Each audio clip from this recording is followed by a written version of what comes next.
Hello, everybody. Welcome back to the Glory Glory Man United podcast. I'm your host, Kel Quinn, and joining me on this extremely warm afternoon is Rushy. How's it going, mate, in London? Yeah, the sun is shining. Not on Old Trafford, but here it is extremely hot. Yeah, it could be worse. You could be playing in a Wimbledon final today, and Yeah, yeah, in those conditions. But yeah. It's insane, isn't it? Yeah. I mean, I've seen some of the conditions of the Club World Cup as well. They look really hot over there as well. yeah, I've heard that there's a possibility that next summer's actual World Cup in the US, Yeah, there could be major disruption to some of the games given the extreme weather they get in America. crazy. You think they would have, taken that into consideration Yeah, beforehand? I know. It could get to the point where every World Cup that's not in Europe is going to have to be in the winter. Yeah, yeah. Unless they all have retractable roofs and climate control and all of that stuff.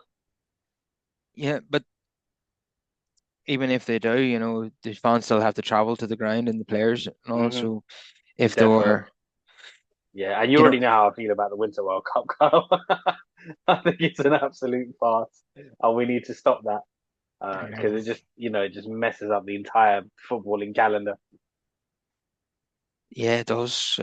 But I even heard about, tornadoes and twisters and all in America, and that could, and extreme heat, of course, as well, could really, really disrupt games. But I'm not sure how many of the stadiums have the roofs on the aircon. I know the one in Las Vegas definitely does, as you would Yeah. expect, but Hmm. I'm not sure about the rest of them. But it's certainly Yeah, going. I don't think they're all like that.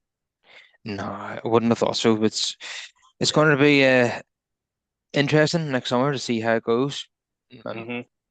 but I certainly won't be there. I'll be watching on TV, and it's going to be another one of them ones where the kickoff times are obviously not going to be suited to us in Europe. It's going to be a bit all over the place, I would say.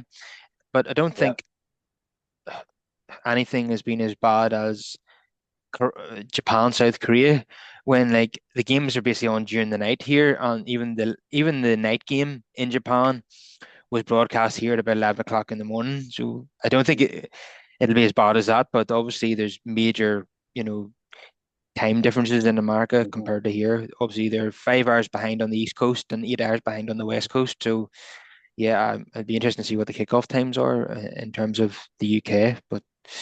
That's a year away. We're focusing on United for the moment, and not a lot happening, if I'm being honest. So, end of the podcast. See everybody later. Yeah, we've been kind of delaying this in the hope that things would get over the line and we could talk about it, but it just keeps going on and on, doesn't it? Yeah, it's excruciating, if I'm being honest. Yeah. And we've Uh, talked about this before, Kyle, in years gone by, where United just suck all the joy out of any potential transfer. you know, if the Mbeumo deal gets done and over the line, Yeah, yeah, it's going to get to the stage where every United fan's like, yeah, cool, thank you, great. exactly. It's not even going to be that exciting, especially if you pay over the top as well, which it looks like we're eventually going to end up doing because they've spent so long on this deal now. I don't think they're going to walk away. I reckon they're going to end up paying a bit more. And then now also the other problem is we've waited so long. You've seen a whole bunch of other deals happen where players not as good as Mbeumo have gone for significant fees. So they might think, hold on a second, if X and Y have gone for this price, then we want a bit more for Brian. Yeah, with the Ah, likes of Alanga and Gibbs White and Madueke. yeah, 55 million for Ilanga. Um, so yeah, I know a few United fans would have raised some eyebrows there. Um, the Gibbs White one, I believe there's a release clause of 60 million. But yeah, again, that looks to be getting done, even though there's a bit of a circus going on around that one at the moment with the Forest owner. Um, Madueke for over 50 million. I was flabbergasted by that one. He's probably worth half. Yeah, all you need to do is look at the goal record of these players compared to Mbeumo, Well, and that's the thing, yeah, isn't it? So yeah, if they were to now do that and then demand like 70 or 75, we're screwed. yeah, I think the longer this goes on, the more Hmm. United tax will be added to it, Um, definitely. I think the only thing that is somewhat of a saving grace is the fact that Mbeumo clearly wants us and nobody else. I think if there was the risk of losing out, then I think he would have ended up somewhere else y- already. But the fact yeah, that he's holding yeah, out to United means surely they have to negotiate now because come yeah, next year he'll only have 12 months left on his deal. yeah. And the reason why Tottenham have signed Mohamed Kudus, the reason why Newcastle have signed Anthony Elanga is because they couldn't get Mbeumo. So Yeah. we have Kudus is the other one. I forgot to mention him. 55 million for him. crazy. When Yeah. we get 5 goals last season. I mean, So. But it is annoying though watching all these other teams get business done nice and early. We were sort of sold a dream, weren't we? Because we got the Cunha deal done very early on, triggered that release, and you thought, with the amount of work that needs doing, we're going to be serious, we're going to get down to it, and slowly we've been overtaken by everyone else. yeah. Despite the fact most clubs were doing absolutely nothing Yeah, until the semi-finals of the Club World Cup. Um, it's massively frustrating, and it's boring. I mean, there's no hmm matches, and we're not selling anyone. We're not bringing anyone in. and we're Uh, getting ready for pre-season, which in itself is shocking. Because just the same damn team as last season, pretty much, with the addition of Cunha. Um, you know, unless there's significant changes in the window, I don't really see how anything improves. yeah, you know, we can't expect the same team to provide different results. You know? Exactly, that's the thing. And we've already assessed it and looked at the squad and said, there's so many areas of weakness. So to go into a new season with one or two new signings at most, I don't really know what the aim is. I think we're setting this manager up to fail, if I'm being totally honest. Yeah, of course.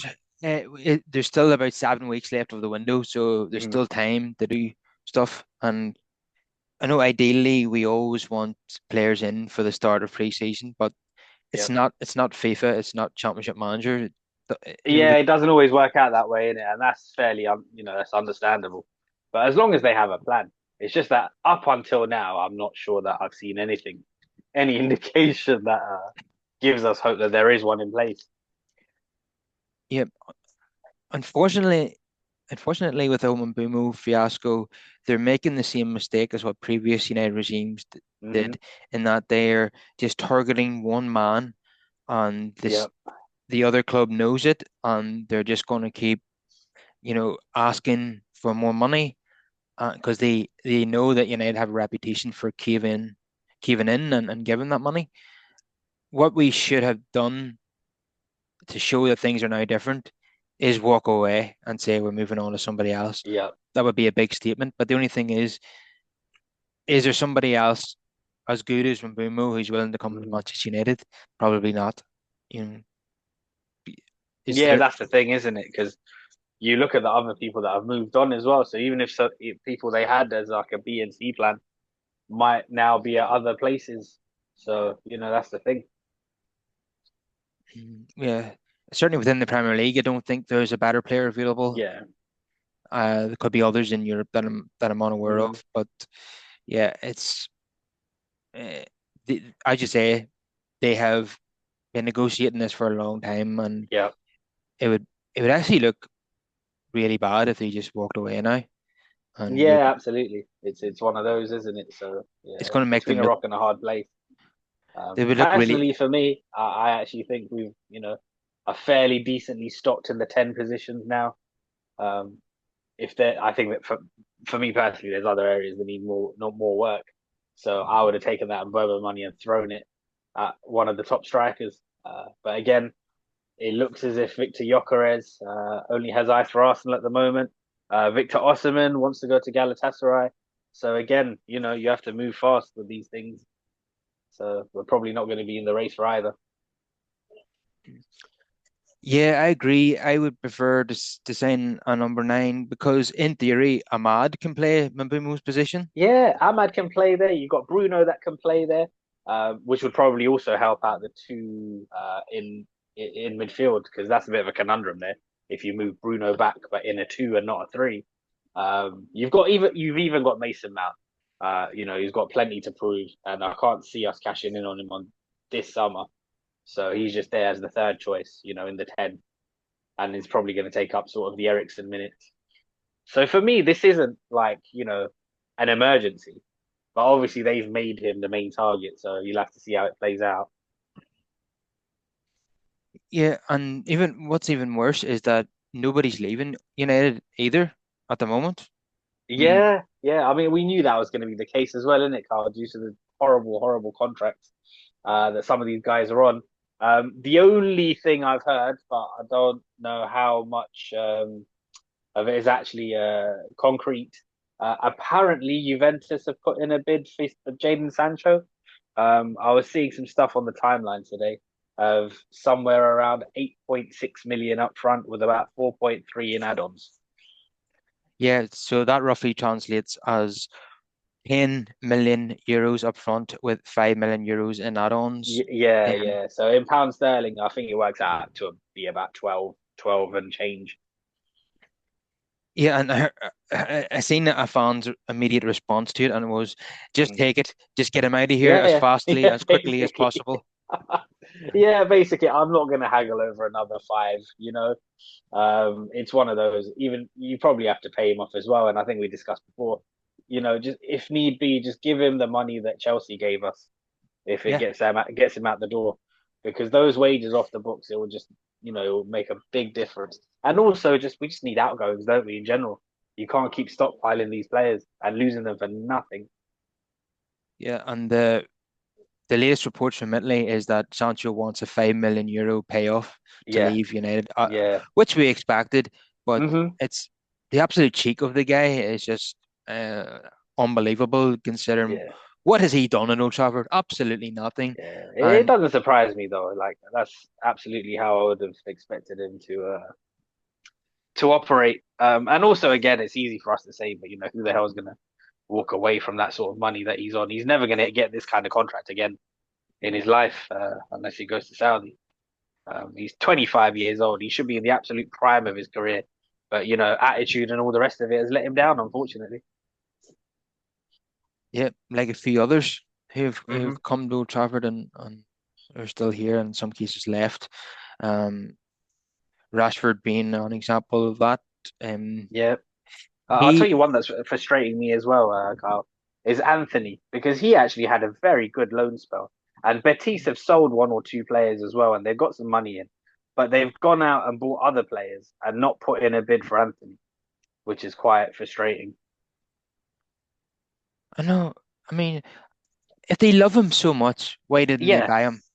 Yeah, why didn't they buy him? Unless they think, they can absolutely just take the piss and towards the end of the window, United will be soft and, they can negotiate another loan, unless that's what they're thinking.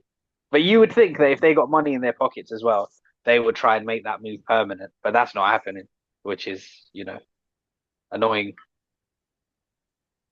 And he's willing to take a 30% cut in his wages to make it happen. Yeah, yeah.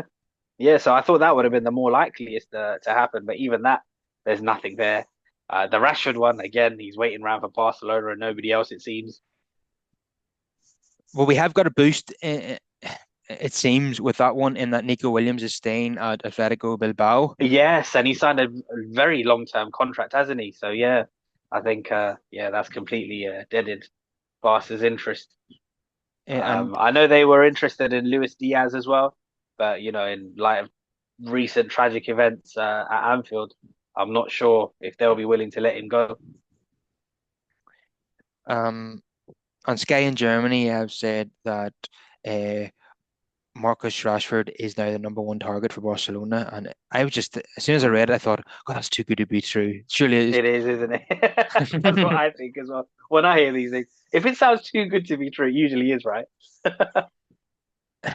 Yeah, and even if it is true, Barcelona Yeah. still have those financial restrictions. Yeah, absolutely. I think that was one of the problems they had with the Nico Williams deal this summer. Something about not being able to register new players and stuff.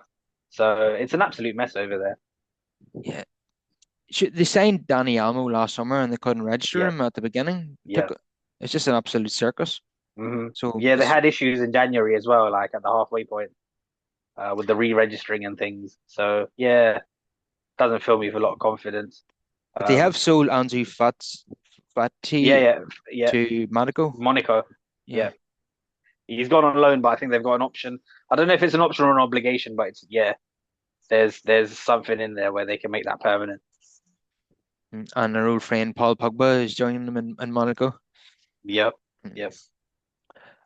Uh, yes, and Garnacho is probably the one that'll bring in the most money for United. hmm But where are the suitors? Where are they? You That's the know, thing. Nobody wants to put in a bid. You look at all of these players that are going for 50 plus million, and I'm like, why? Why is no one bidding for Garnacho? I know, you know, it seems to be 50 million is now the standard transfer fee if a player is going from one Premier League club to another. You It's know, shocking, isn't it? And if we're comparing Garnacho to the likes of Noni Madueke, we're not wrong to demand a significant fee for him. yeah, but because like, he's only going because the manager feels if he doesn't have the hmm right attitude and potentially doesn't fit into his system. He Yeah, has still has bags of potential. So this is why we have, absolutely. He's still what, 21? yeah, and this is why we're within our rights to demand a big fee for him because his Yeah, yeah. ceiling is quite high. Um, I did you was there? I read a quote from the Napoli president when talking about. He says that he wants to sign players from Man United because they are because at United they don't do well for some reason, but whenever they leave, they're fantastic. So hmm that's why he says signing players from Man United is always a good idea. So that and that's I'm not sure if those quotes were real or not, but that's quite an extraordinary thing to say. That you know, I suppose McTominay and Anthony are recent examples of that, where once a player leaves the pressure cooker environment of Old Trafford, then he can Yeah, express himself. yeah, yeah. When they use As well. properly and yeah, away from the limelight and the media, the scrutiny here is kind of ridiculous, especially around our club. Yeah, because and normally United fans would say stuff like, "Who would want our players? They're absolutely Yeah, rubbish." And yeah, yeah.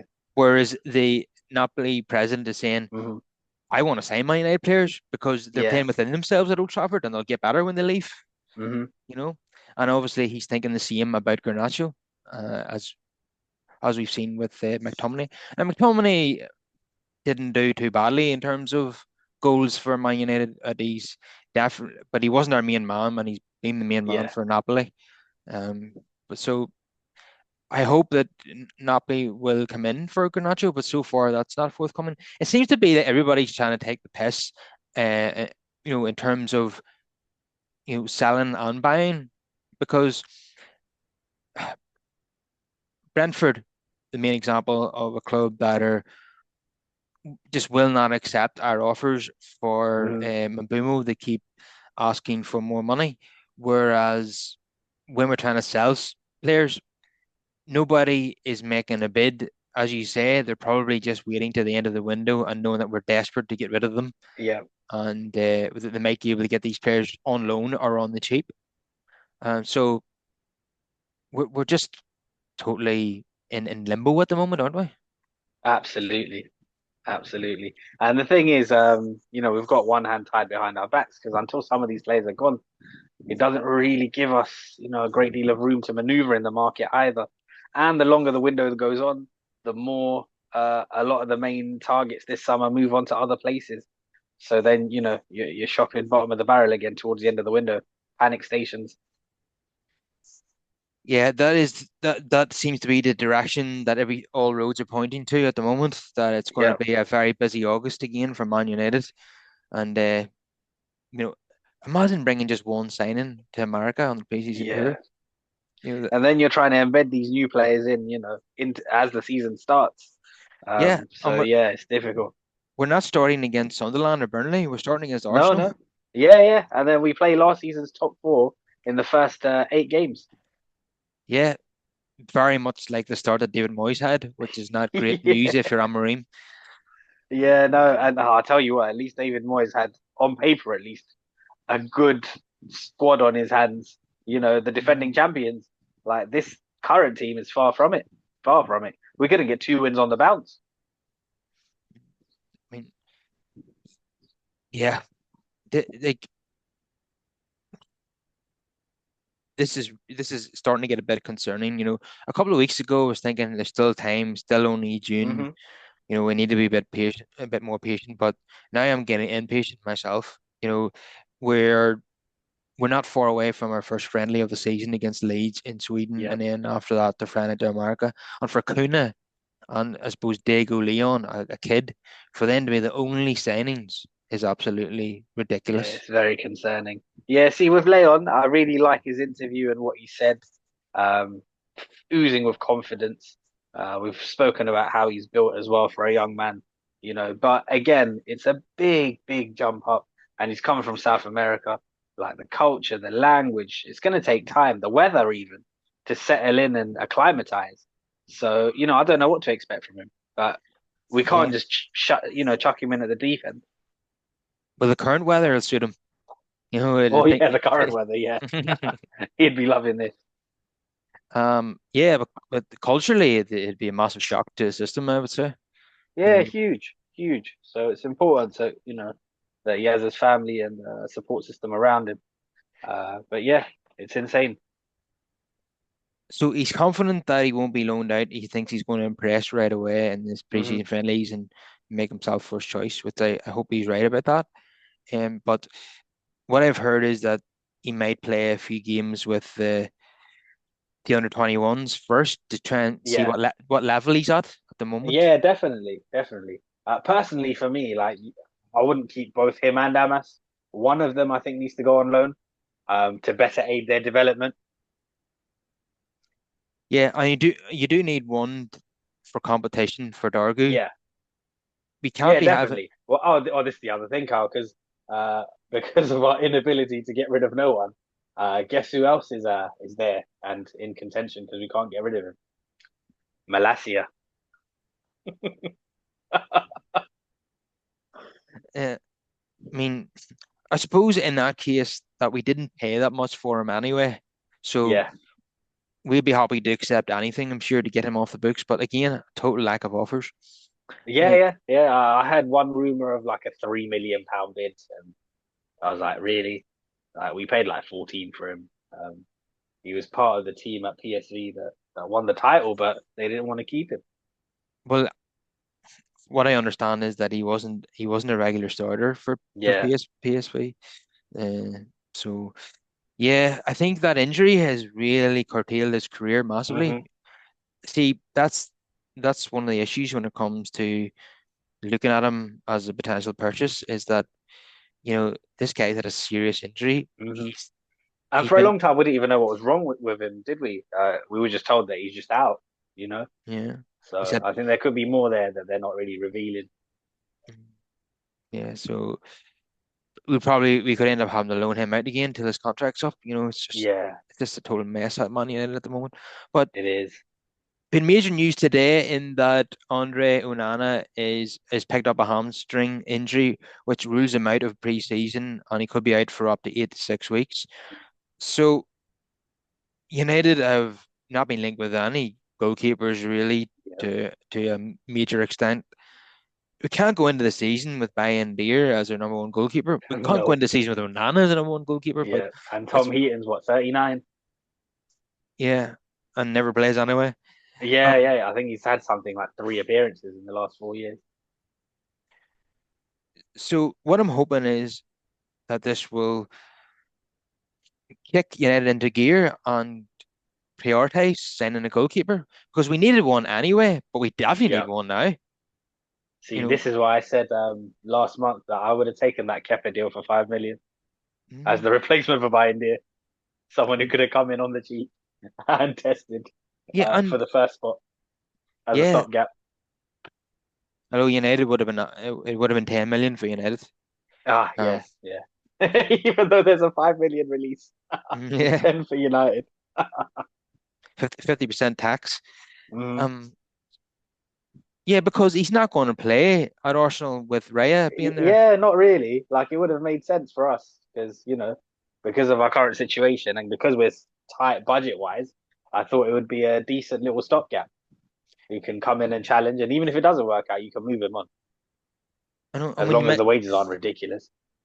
when you mentioned the budget there, Yeah. it's it's even more concerning that we're not getting rid of anybody because Hmm. without getting rid of anybody, we can't sign anyone beyond Mbeumo. Basically, yeah, that's the Yeah, thing. The only thing that is being freed up is the wages of like the free transfers, the ones that have ran out of yeah. contract and have left on a free. So that's the only thing really. And we let Jonathan David go to Juve on a free when we could have had Yeah, him. yeah, yeah.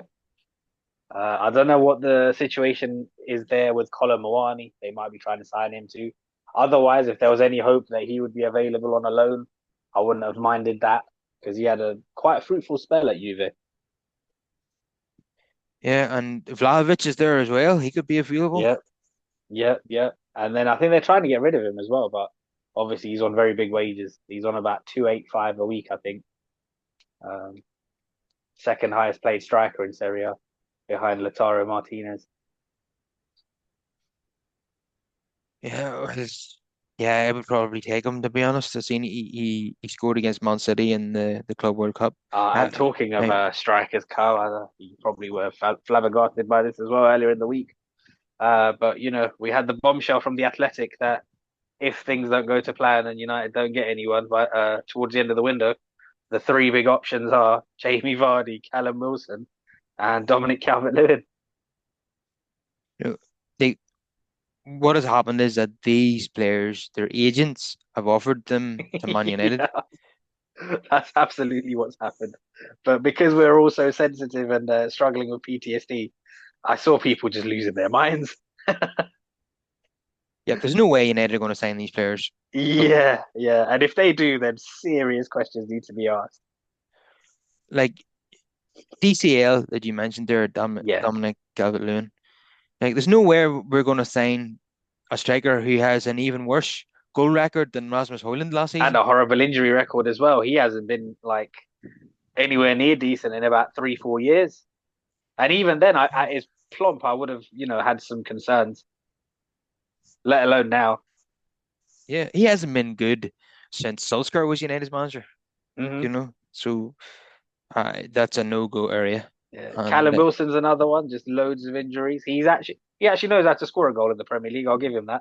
But he's what, like 33, going on 34 maybe, 33 and the injury injury prone, record. yeah. Yeah, yeah. And then Jamie Vardy, I mean, he's just too old now. If he was 5 years younger, maybe. Yeah. He must be near 38, 39 now. This Yeah, he must be like 38. uh, Ollie Watkins is someone that I would consider, but I can imagine that we're talking upwards of 50 million a game. Oh yeah, yeah. My concern with that one is the fact that Arsenal had a 60 million pound bid turned down. So how much would they really want? It'd be Mm-hmm. ridiculous. And then obviously, I don't think we're in a position to afford him and Mbeumo without people leaving. You Hmm. know? Yeah, I mean, but a lot could happen at the end of the window. Even Aston Hmm. Villa I think they need to get people off the books themselves. They they, Yeah, they need to make sales in order to buy yeah. I because of think what's their. annoyed me as well, Kyle, is the fact that because we're so invested in just this, there have been missed opportunities. There's been players that have gone under the radar and little not for the huge fees but the smaller fees, and any of them would have been an addition that would have improved us a little bit at least. So to not get those kind of deals done as well, it's a bit concerning. Yeah, I don't understand why we weren't in for Jonathan David, given his impressive goal Yeah, record in the last few seasons. And definitely. And you would think that that's someone that if you got him in, even if it didn't work out, you could sell, you could move him on at profit. yeah, he obviously just didn't fit the profile of what they're looking for. Hmm. I don't know what that is, but I don't understand what the profile is, if I'm being totally honest, because they think, well, they seem to be quite happy with like the wing back options that we have. Personally, for me, I don't see it, especially in this system where they're so important, and I don't think we have a single one that's good enough. yeah, and we're kind of hoping that the youngsters in that position are going to, Mhm. fill in the gaps. It's Like crazy. Kobe Mainoo is another concern for me. He's a young man that we really should be looking to build around, if anything. But under this regime, we don't even know where he fits in. We don't. The Yeah, manager wasn't even picking him. Uh, yeah, that's the thing. so one thing that we do seem to be getting right is our youth recruitment under Hmm. Wilcox and Bavell now, and we are in the market again for young players. Here's an example. Laurie Whitwell writes in The Athletic, Man United are in talks to sign 16-year-old midfielders seen as amongst the best in the country. Uh, Seth Region from Fulham and Tyrese Nubesi from Man City. Competition for both, who have been invited to the facilities by academy staff, but United are making good proposals. Um, and Academy Scoop runs a story as well that Man United hold a strong interest in Fulham midfielder Seth Region and are hopeful of beating Premier League competition to the deal for the 16-year-old. He wasn't named in Fulham's recent scholarship intake and is assessing his options ahead of potential move. So uh, the youth recruitment certainly can't complain.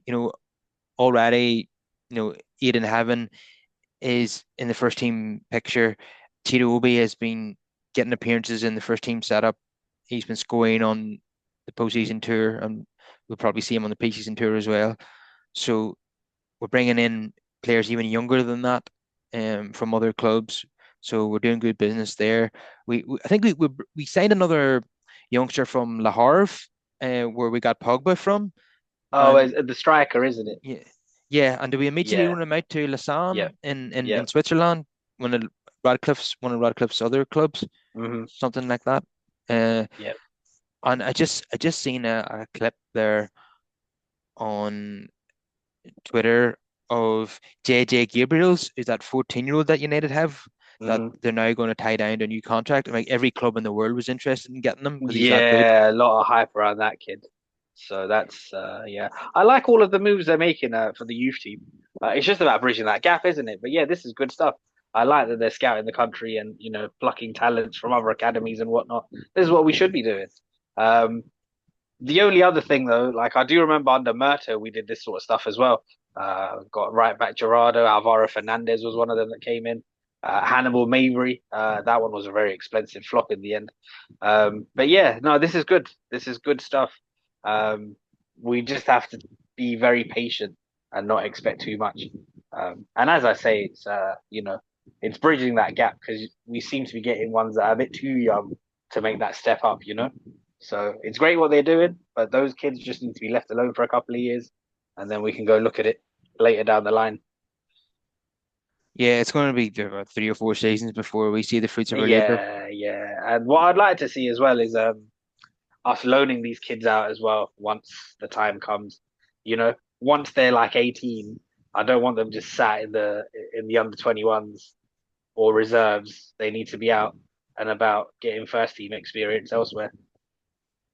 Yeah, absolutely. I'm just watching a video as we speak of JJ Gabriel's goal today for the under Hmm. 18s against QPR. So just to put that into perspective, he's 14 years old and he's playing for the And under he's playing with the 18s. under 18s. Yeah, That's it's always a mad. sign that somebody is a hell of a talent whenever he's playing above Definitely. his I think age my group. only concern there, though, Carl, would probably be injuries.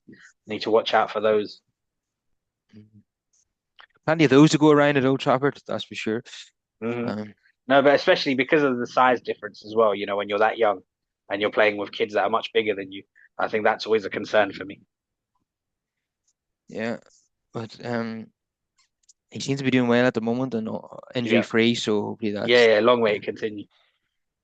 another one who a lot of people will be keeping a close eye on because of his name is Kaya Rooney. He plays for the under 17s. He's a Yeah. striker, Yeah. and we'd all love to see him come through the academy and become a first team striker. How amazing would that be? But there's so Oh, much, definitely. the pressure on him is just The enormous. pressure would be ridiculous. It Uh, would be absolutely ridiculous. but from what I've seen of him, like he does seem really good Hmm. and seems determined to succeed as well. So it'd be nice to get our own version of Erling Haaland in that respect. But let's see how it goes. So absolutely nothing wrong with what United are doing Nope. below the senior team, but Yeah. all the problems we have Hmm. with the senior squad are they're just And, enormous. They keep piling and up. what baffles me, Carl, is that, you know, what they're showing by doing that in the youth team. Why don't you just apply the same thing but to the seniors? So we're on a budget, we know that. So why not shop on a budget but around the globe with proper scouting? Look at the likes of Brighton and the Portuguese clubs who always buy to sell.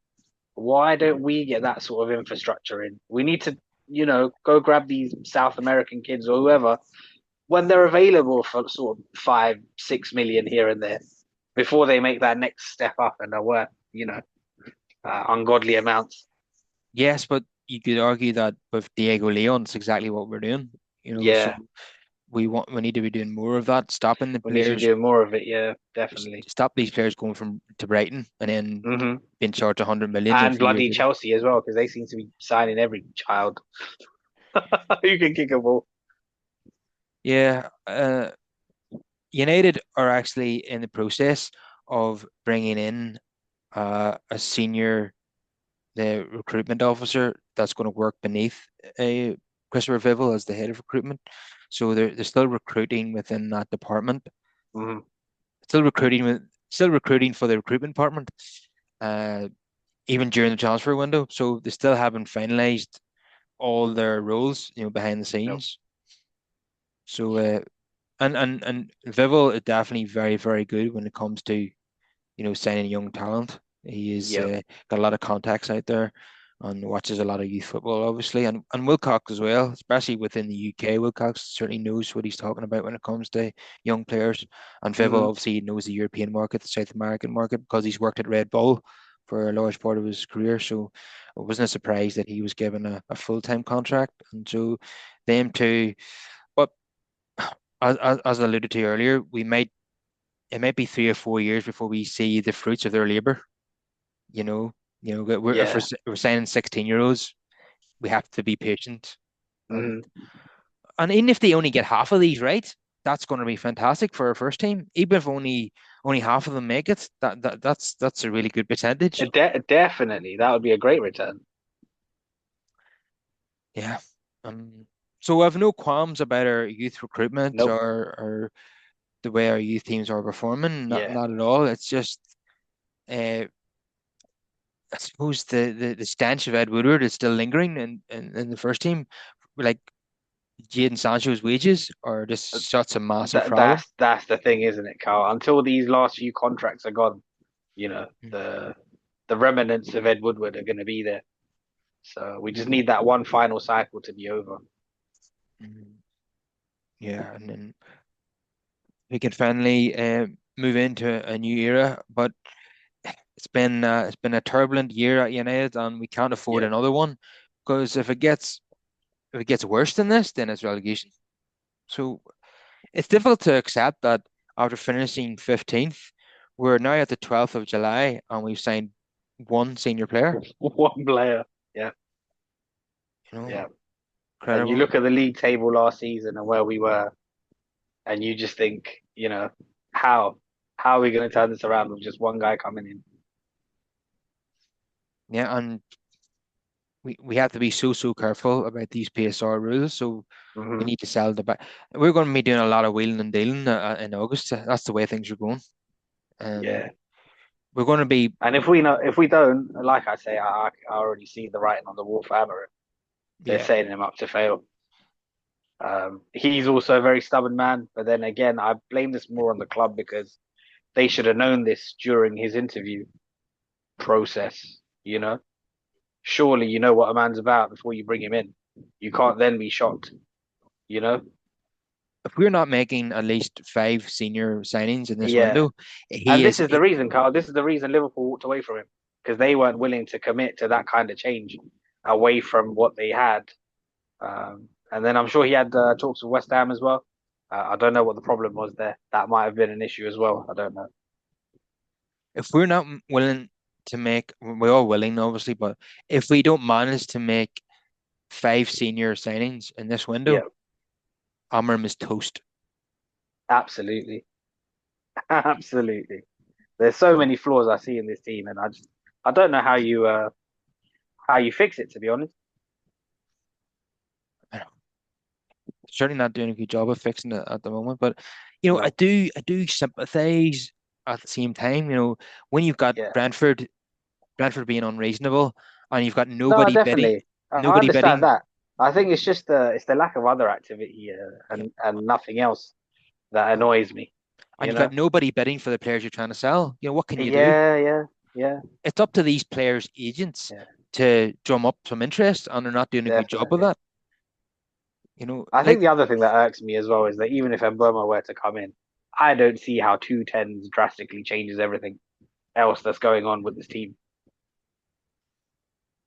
no, the- we're hoping that it's going to improve the goals, but then Yeah. it's not. I don't know how it's going to improve our build-up play, for example. Hmm. Exactly. You still need to get the ball to them, to those Yeah, players to make stuff happen. And then also, it looks like we're stuck with the two strikers that we have. So, do we personally, have? as things stand, I would start Xerxes. Yeah, I would as well. As I said a number of times, Yeah. needs to improve his goal record, but he is a Hmm. fantastic footballer. There's no doubt about that. Like, Yeah. The other thing I can see happening as well, Carl, is that if no other senior striker comes in, I think we might just end up rotating between Mbomo and Cunha and moving Bruno up to the 10. uh, yeah, yeah, I think you're right. Yeah, I would. I can see that happening. Yeah. And obviously Bruno at 10, there's nothing wrong with that either because Hmm. it's brought I was going to say us success. I wouldn't go that far, but individually he's been superb at number 10, so I wouldn't have an issue with that at all. And then you would have if Bruno was to play as a 10, then you'd have the opportunity of maybe partnering Menu and Collier in midfield, something like that, or Hmm. Menu and Ugarte, if you're a fan of Ugarte, which I'm not, if I'm being honest. Mm. Um, I don't mind him to be honest, but I think obviously under this system, this regime, it doesn't really suit his game or the way we play. So it's kind of limiting. But I don't but, mind him as a player, to be honest. well, he did play for Sporting 2 seasons under Amram, you know. Yeah. Mm. The other thing, well, I don't know how much I should really put into this, but it kind of annoyed me the other day when I found out that Diego Dallo has been given the number two shirt. I don't know if that means that we're going to see more of him. I don't know. It just kind of hurts me. You know, it's I was listening to other United fans predict their starting 11 for next season based on Yeah, what we've got so far and who we're expecting to yeah, sign, yeah. and they were putting Dallo and Dorgu as the wing backs, and I was like, Yeah, see, it's just already it's not good enough, is it? no. And then also some of the tacticos have been telling me, oh, Amarim has a history of converting wingers to wing backs, so they're all fully expecting Amad Diallo to play right wing back. But I mean, surely there's going to be rotation, and if there's Well, injury, then he's left with the other wing backs that we've got, who are what Dallo, Mazraoui, and Dorgu. You'd think would be on the left and not the right. yeah, and Yeah, I would say against Arsenal, there's very little chance that Ahmad's going to play at wing back. yeah, It's yeah, going to be Dallo in a game like that, yeah, yeah. which And is for not. some reason, last season he preferred to play him on the left, and he's terrible on the left. He is terrible on the left. Yeah, Yeah. if you're going to get anything out of him at all, he has to play on the Hmm. right. Uh, but yeah, getting the number two jersey is like a promotion, which I don't like. That's what because I know Onana has 24 right, and Bayern is number one, so that's a bit iffy as well. But he kind of requested that. But yeah, giving Dallo the number two, I don't know. Doesn't really sit right with me. I'd rather save that for the senior, for the proper players. Yeah. See, this is what I feared when Amram came in. Does that mean Yeah. all the Portuguese players are going to be favoritized Hmm. now? I mean, I guess he's senior in a sense because of how long he's been here. But is he of the quality and standard required? I don't think so. Mm, no, and I would say 90% of United fans would agree with that. Yeah, yeah. So then, yeah, with these players getting these kind of shirt numbers, it just tells me that you know what, we might as well buckle in. They're going to be here for the long term. I just really hope we're not in a situation where Amram's getting sacked mid-season because we're, Yeah, and then because then it will be another write-off, won't it? yeah. And then you'd have to question it as well. Do they bring in another guy who plays a similar way, or do you bin this all together and just revert back to something far more familiar? And then if you do that, then it's all a waste of time, isn't it? Especially if you sell Rashford and Garnacho and all of this players that would have suited a more conventional system. I suppose though Kuna and Bumo can fit into a more Mm-hmm. conventional system, Yeah, but yeah. Because I'll tell you what, the way things are looking right now, Carl, Marcus Rashford. Say what you want about him, he's probably our best forward. yeah, There but might be an argument to be had between him and Cunha, but he gets in a first 11 at the moment. the I'd manager pick Rashford the manager doesn't over want him. Rashford. Manager can't have Yeah, him at all. yeah, yeah. But Which and again, that when he first came, I thought Rashi did quite well in the first couple of games. He was popping up with a few goals as well. I don't know what happened. I don't know why it just went so south. he and then him and Garnacho were left out of the derby match, which United won, Yeah.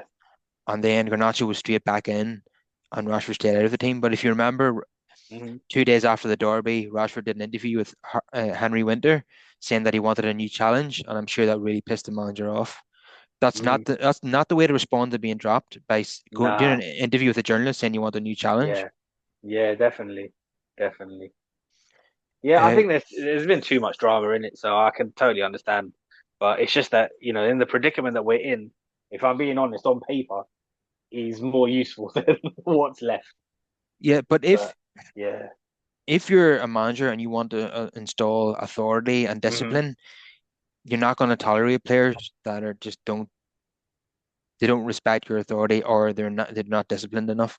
And I think that it's the same with Garnacho. The manager was probably pissed off with the interview after the Europa League final, and there's been lots of transgressions with these two players over the last few years. You know, Hmm. how many times has Rashford, been going out clubbing and drinking and not reporting for training or phoning in sick or um having a birthday party after getting walloped by Man City at home, a game which he was substituted in and cheered off by the fans, and then he went out clubbing. He went to big birthday bash in Deansgate that night. Um, and then he went on the booze cruise to Belfast, and he ended up being dropped for the game against Newport. He was late to training, I remember, under Ten Hag, and he was dropped for the Hmm. game against Wolves, and he ended up coming on and scoring the And winner. then scoring, yeah, Yeah, yeah. yeah, or late to a team meeting or something. But yeah, there's been several disciplinary issues with Rashford that were there. They've existed before Amorim, and obviously continued into. I actually thought with it was clear to everybody on the outside that Rashford and Ten Hag were not getting on anymore. And Hmm. with Ten Hag now being removed from the equation, I thought that would rejuvenate him and get him back to where he was a couple of seasons ago. But the Yeah, complete opposite happened. Complete opposite. complete opposite. Yeah, it's unfortunate. Um, so when a relationship completely breaks down between manager and player, and the manager's Hmm. still there, the player is not coming back. Like, you know, th- there's so that brings me on nicely to what I was intending to talk about today. Is that we got word earlier in the week, the club briefed that the four players that they're trying to sell in Rashford, Sancho, Garnacho, and Anthony were Hmm. not to report back to pre-season training on Monday with the rest of the squad. Hmm. But Rashford, according to the Athletic, turned up anyway and then was ordered to train on his own. Because the manager clearly doesn't want him there. But and a few days later, it was announced that Garnacho will be allowed back in to join the group. Hmm. So it's all over the place. It's an Yeah. absolute mess. It really is. Um, probably one of the reasons why Rashford has showed up anyway, even though he was told to stay away and focus on getting his transfer done, is that he wants to create a narrative that he's hard done by the manager, that the manager's unfairly treating him. Some people might agree with that. That's fair enough, but it's a complete mess that you've got, four senior players that the manager wants to get rid of, and they're still at the club, and we're back at preseason training. And I can understand even from a preparation point of view, you don't want to be working with players that you're not planning to be there in September. You don't want to be working with them in July because what's the point if they're not going to Hmm. be there in September? You know what I mean? So there's no point in them taking part you know, in pre-season training matches, and you're coaching these players on what you Defo. want them to. Yeah. The You only concern for me is maybe, it affects our negotiation power a little bit because you've yeah isolated them. They're out. So then there's no incentive really for other clubs to, really make a solid offer. They're probably waiting till the end of the window. yeah, but it seems as if Amram is getting his way a lot with these things Yeah. because I mean, he should. He's the manager. The buck stops with him, innit? So players have had too much power at this club for many years. So it's a good thing that that's changing. yeah, but you understand what I mean. There's no point Yeah. in having like a you have an 11v11 on the training pitch, and you've got Rashford, Anthony, and Sancho and Garnacho Hmm. in one of your 11s. What's the point Yeah. when you're trying to get rid of Yeah. them? You know, Yeah, definitely. I don't think pride wise as well, I don't think it would allow him to come back because obviously he's lost the number 10, hasn't he? yeah, yeah. That was a clear signal Yeah. to Rashford that you're out. Yeah, yeah. Basically. So yeah. But yeah, turning up at the training ground and that I think, yeah, I don't know what the intention behind that was. But yeah, because of the size of our club, it's obviously going to be magnified. I'm sure loads of players turned up at Chelsea's training ground last year because Enzo Maresca basically said, "I've got a 22-man team. What the rest of them do is up to them," kind of. But it Mm, wasn't covered as much as this. yeah, I can understand the manager. I can understand what you're saying in that you Yeah, don't want to devalue the players, but yeah, the manager seems to be getting his way because hmm, he doesn't want to work with players that he has no intentions of keeping. yeah. And Mm, that's fair enough, isn't it? My only concern is if we're in a situation where they end up staying, then surely you have to integrate them at some stage because if you just isolate them and they sat there, it doesn't help anyone. That's why I'm not too fussed about Juve lowballing us for Sancho. At this point, we just need him out the door. We can't risk him just being sat around. yeah, yeah. In that case, I'm happy with the low ball offer. Just take it. Hmm. When it comes to Rashford and Garnacho, they're worth a lot more money, and we should expect. Definitely, especially Garnacho. Yeah, and given what Rashford is capable of, 40 Yeah, million is reasonable price in yeah, in, yeah. In in today's today's market. market, Yeah, especially, yeah, definitely, definitely. But I think it's the stumbling block is really the fact that he just favors Barcelona. If there was a few other teams, that he was willing to go to, then it would open up a lot more. Even in the Premier League, if you were to put ego aside, Nottingham Forest are cash rich at the moment. If Newcastle were to lose Anthony Gordon, they might need someone on the left. Tottenham was a landing spot, particularly that I saw for him. Um, Foreign club wise, maybe Bayern. I know they lost Leroy Sane. They sat on the money they received from Matthias Tell. and Musiala has got a serious injury. Musiala's got a serious Musiala, injury as well. He's out for about 6 months. I could see him playing off the left, rekindle that connection with Harry Kane. And that's a club that can offer him Champions League football as well, year in, year out. So that's one that, if I was his agent, I'd be trying to pursue that avenue. yeah, definitely. Like if his first choice is Barcelona, Yeah. and Barcelona are not able to do the deal for Hmm. financial reasons, and your second choice is Bayern Munich, you have to take it. Yeah. Yeah, you have to take that. Yeah, you have to. So it's just a waiting game to see if we can move some of these players on, and then we can bring more players in. Um, but it's been a frustrating summer so far, to say the least, after such a Hmm. good start. But the only reason why we got Kuna in so early is because of the release clause. You know, Yeah. that made things easy. But at the moment, it's been a real struggle, and I'm absolutely fed up, as you can probably tell by the sound of my voice. Um, yeah, Yeah, same here, mate. Same here. I don't. The depressive thing is, I don't really see it getting better either. We just wake up each morning and hope, really.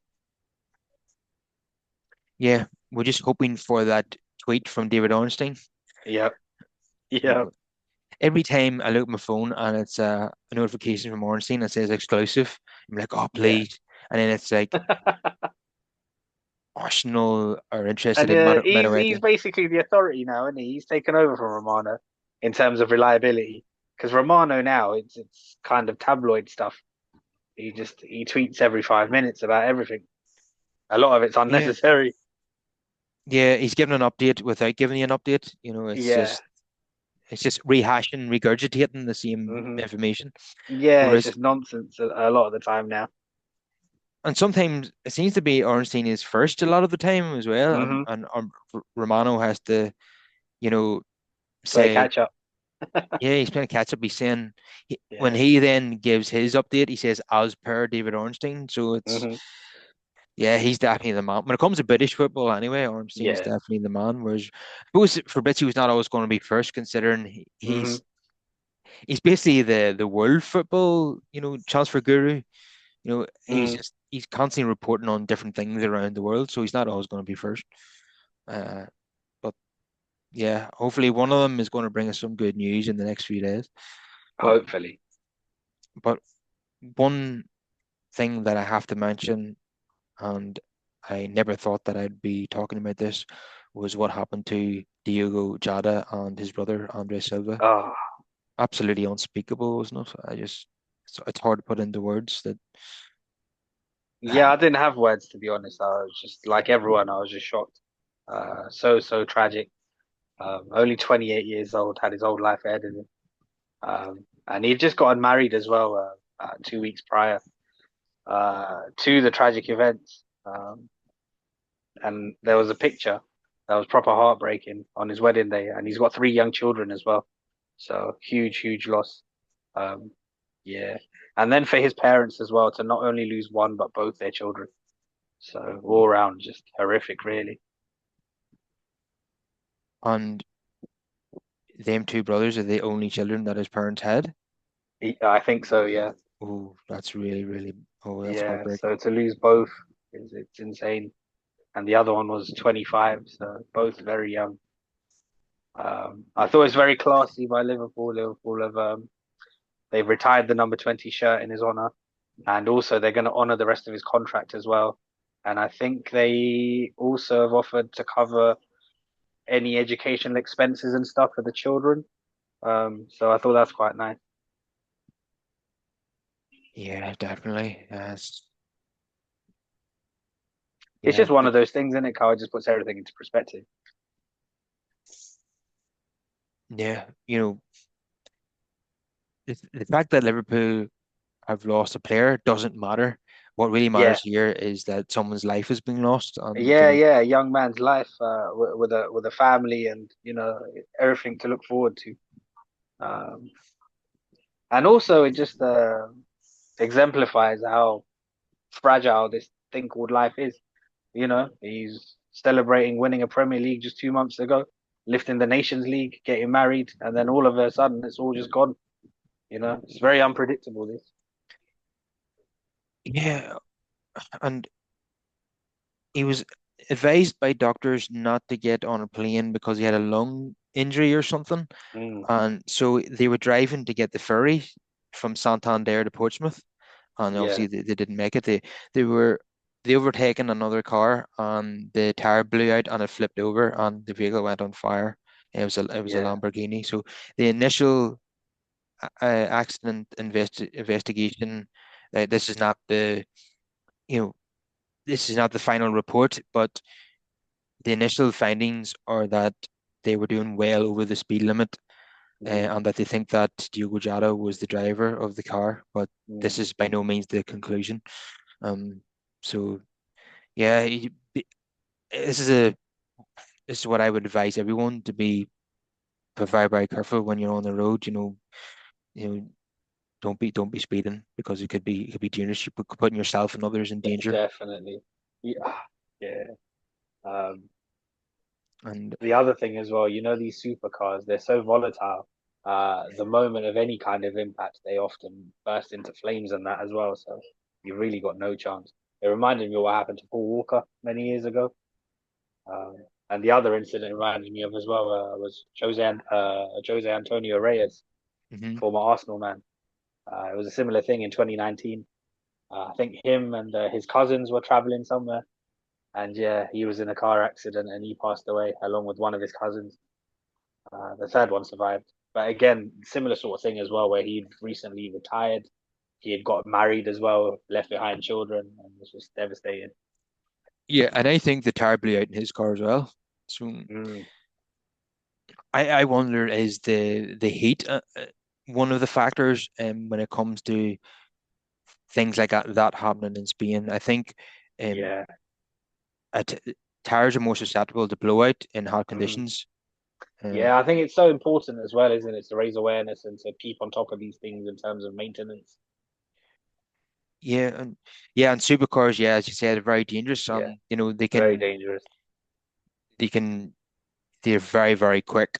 You Yeah, know, because they're so powerful, and then the way they're designed as well, the fuel tank and that, along with the engine, the shape where it's located, it doesn't give you much of an opportunity.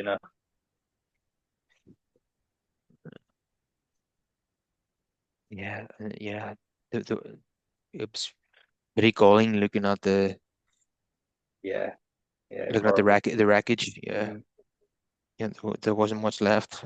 It's- No, yeah, yeah, and it was one that took everyone by shock. I think it's unexpected, especially on this level. Like even though before players have passed, probably not like a current Premier League player with this higher profile. I think the first one I remember was probably Mark Vivian Foe, but he had passed away on the pitch actually. But it was whilst he was away with playing in the Confederations Cup yeah, back in '03. yeah. It's difficult to know, what to say in circumstances like these, Yeah.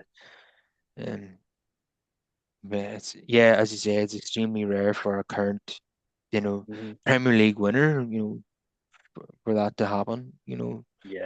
just a few weeks later. But Hmm. yeah, because Joe, Jose Antonio Reyes had been, he'd left Arsenal, Yeah. more than a decade after that happened, or more Yeah. than a decade before that happened, so Yeah. Yeah. Yeah. Yeah. he'd been he's someone that we're familiar with, but we hadn't heard Yeah. of probably in a long time because he'd been at Sevilla for quite a while and he just Yeah. retired, as you say. Whereas Jota is like a Yeah. current Premier League player, Yeah. I mean, the only thing at the time, because Arteta was coming in at Arsenal, there was rumors that Reyes might join his coaching staff, right? Right. and then that's when this happened. Yeah, it's terrible. I remember Hmm. when that season, that Beckham's last season at Real Madrid, where Capello left him out, and then Capello was so impressed by The way he Beckham's trained. the way he trained that Yeah. he brought him back in for the Yeah. running, Yeah. and Madrid ended up winning the league. And Yeah. Yeah. Yeah. He played a pivotal part in that. So complete turnaround, 180. yeah, and I in the last game of the season, I think Beckham got injured early on in the Hmm. game, and I think Antonio Reyes ended up scoring two crucial goals in that Hmm. match to win the league for Real Madrid. So yeah, and obviously we were as United fans, we were so familiar with him in that Yeah. Him and Gary Neville had quite the well. Gary Neville Mhm. was kicking lumps out of him in those famous Pizzagate games. Yeah, absolutely. Because you look at that Invincibles team, and when they, around that time, yeah, it was very, very tense rivalry for those couple of years. Yeah, uh, yeah, he was a hell of a player. Yeah. Antonio Reyes and yeah, and Jota as well. Yeah, as you Mm, say, he just won the league with Liverpool. He'd won the Nations yeah. League with Portugal. He got married, and it Hmm. just and and now he's gone. Yeah, so it's just that's how it's scary, isn't it? How quickly life can change. Definitely, definitely. Just everything can just change in an instant. So, just gotta make the most of every day. Yeah, definitely. So yeah, just yeah, people need to be careful out there when they're driving because even if you're always following the speed limit and you're always careful, some other person could come along and crash into you. Yeah, that's the worst thing about it, isn't it, Carl? It's one of those things that you have no real control over. You could be the safest driver in the world, but somebody else can, cause something to happen, and it can mess up everything as well. It's probably the most dangerous thing that we do on a day-to-day basis is get into that metal box and, speed off. Yeah, that's why they say that you have far more chance of being killed driving to the airport than being killed on the plane, Yeah. and it's not even close Hmm. in terms of the odds. Hmm. Um, so yeah, just everybody who's listening, please be careful when Yeah. you're driving out there.